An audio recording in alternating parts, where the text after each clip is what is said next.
कब सोचिएगा अपने बारे में, ब्याह कब कर रही हैं? ब्याह तो करना नहीं है अभी फिलहाल। मुझे लगता है कि अभी मुझे बहुत भोजपुरी इंडस्ट्री की शेरनी कलाकार गर्ल में जो है वह अक्षरा सिंह, उन्होंने कहा कि मुझे शादी अभी करना नहीं है।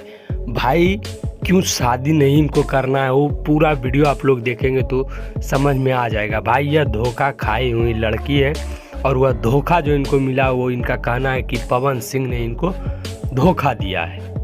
इनका यह कहना है कि पवन सिंह और अक्षरा सिंह दोनों के बीच में मतलब शादी का बात चल ही रहा था, फिर अचानक पवन सिंह ने इनको मतलब बातचीत करना बंद कर दिया, इनसे बोलना अच्छे से नहीं बोलने लगे, अच्छे से नहीं चलने लगे। इसलिए दोनों में आपसी मतभेद के कारण फिर दोनों एक दूसरे से अलग हो गए। अक्षरा सिंह का कहना यह है कि यह पवन सिंह जो है वो बहुत ही एंग्री मैन है, बहुत ही गुस्सा वाले इंसान हैं। यहाँ तक आप लोग देखते हैं कि दोनों ही कुछ अच्छे पोजीशन में है भोजपुरी इंडस्ट्री में, लेकिन मुझे शायद यह लगता है कि दोनों साथ होते तो बहुत ही अच्छा होता।